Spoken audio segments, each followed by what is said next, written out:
some bikes just get you from A to B, and there's nothing wrong with that, but they're not exactly making you excited to get on them. Then there are ones that have you thinking, yeah, I could pop out for no real reason at all. I have ridden quite a few e-bikes, but this one's different. It's got a bit of personality. It feels like it's quietly nudging you to take that long way, even if the short way could be easier. And honestly, I'm not mad about that. This is the Engwe Engine X. This thing is a 250 watt full suspension e-bike with these massive 20-inch fat tires, a battery hidden in the frame, and yeah, it still folds. Thankfully, it is road legal here in the UK straight out of the box, with lights, mudguards, and a rear rack already sorted. On paper, you're looking at up to 120 kilometers on a charge at 55 Nm of torque. So whether it's the daily grind or a random weekend mission, it should have you covered. It is just over 30 kilograms in weight, so yeah, not exactly featherweight for a folding e-bike. If you're expecting something you can fling over your shoulder, you might be in for a surprise. But honestly, that weight makes it feel super planted. It's solid, stable, and has that let's go, I can handle it vibe. But this thing doesn't come cheap, so I guess we have to ask the question, is there really anything here that makes it a viable option for the average consumer? So the burning question is this product truly worth that asking price? Well, let's first start by unboxing it. Now unboxing this thing, and thankfully the bike arrives about 85% pre-assembled, with the remaining parts neatly packaged, a basic toolkit, charger, front and rear mudguards, pedals, front wheel, handlebar, and the removable battery. Everything has been well protected.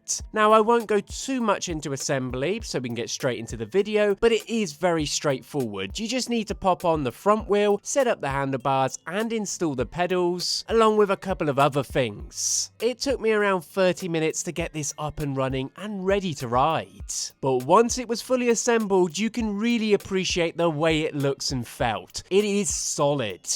Now I went with the black version. I think it suits the bike's sturdy, adventurous ready style perfectly. It's also available in white or red if you want something brighter, but that matte paint finish gives it a clean, understated look, while the oversized frame tubing and solid welds make it look ready for practically anything.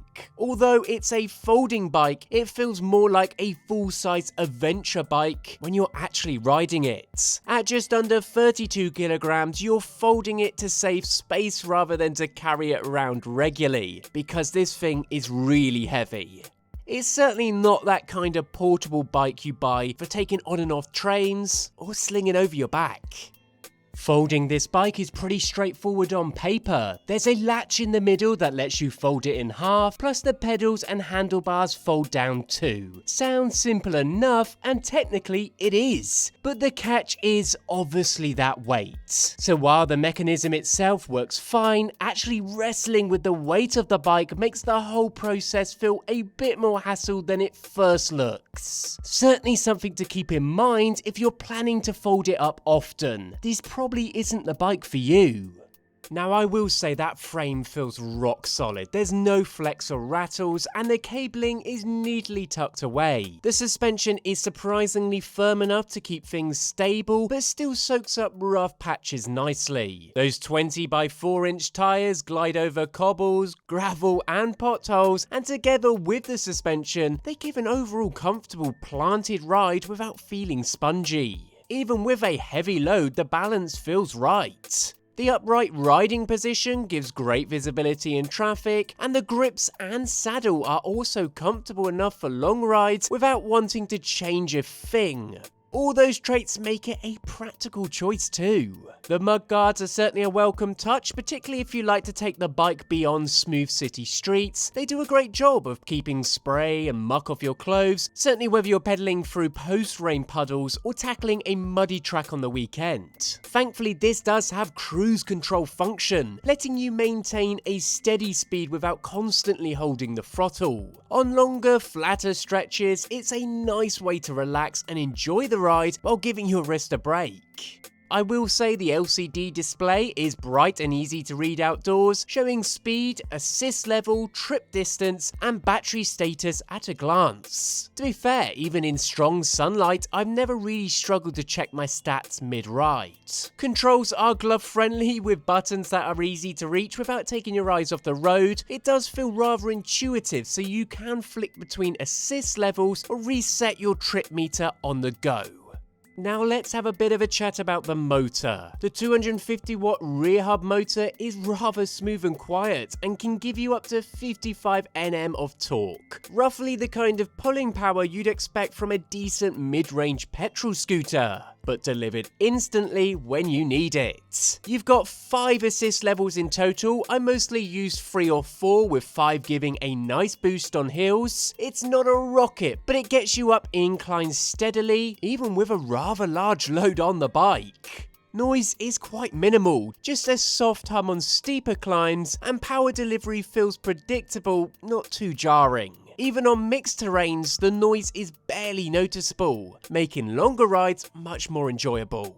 The Shimano 7-speed drivetrain shifts smoothly and offers enough range for everything from flat city rides to rather steep hill climbs. Now, I live in a hilly area, so the ride back from town is usually a bit of a slog. Having the electric assist working alongside the gears certainly makes a world of difference. It's especially handy when you're hauling shopping or a gym kit or facing a long steady incline, letting you drop down a gear or two and settle into a comfortable rhythm.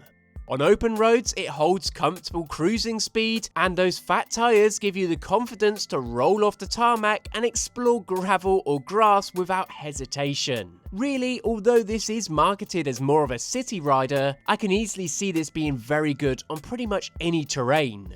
I've used it for everyday trips along town and light off-road exploring, and it feels capable in both. On steeper climbs, you can sense the motor working harder, but it still gets the job done without leaving you out of breath. The mechanical disc brakes are certainly fine for everyday riding. They seem to be consistent and predictable, and paired with those fat tyres, you've got plenty of grip.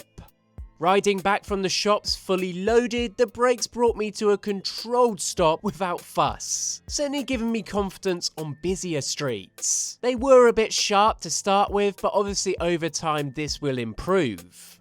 Now you've got a 48 volt 13 amp battery which sits neatly in the frame, giving the bike a cleaner look while giving it protection from the elements. In terms of range, Engwe claims up to 120 kilometers in ideal conditions, which is more than enough for most daily commutes or weekend ride outs. From my experience, that can drop to about 90 to 100 if you start experimenting with the higher levels of assistance. But as a whole real world use, I would say about bang on 100, so that is still pretty darn good. To be fair to Engwe, they're advertising a range of 120 kilometers, but that is only in PAS mode, and making light use of the electric motor. As I said, in my experience from what I've seen elsewhere, real world use range varies depending on terrain, rider weight, and assist level. And if you have a lot of hills in your area, that is going to drop quite a bit. But as a whole, 100 kilometers is the sweet spot I found, and to be fair, that is rather good. Charging from flat takes about 6.5 hours, so not extremely fast, but once again, it's probably to be expected for most e-bikes on the market nowadays, and that removable battery is handy if you don't want to bring the whole bike indoors and charge. You can lock it up, bring the battery in, charge it up, and take it back out again. It's certainly very good because this thing weighs a ton. So after spending some proper time with it out on the road and a fair bit off it, is the Engwe X really worth your money? Well, overall, for what you're paying, the Engwe Engine X delivers a solid mix of comfort, toughness, and versatility. It's just as happy cruising smooth tarmac as it is bouncing over gravel path, and it feels built to last. Sure, it is a bit heavier than some folding e-bikes, but that heft translates into a really planted, confident, inspiring ride.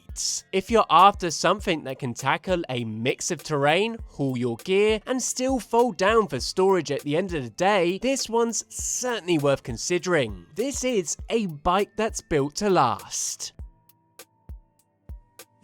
As always, be sure to check this product out in the link in the description. Let me know what you think. Till next time.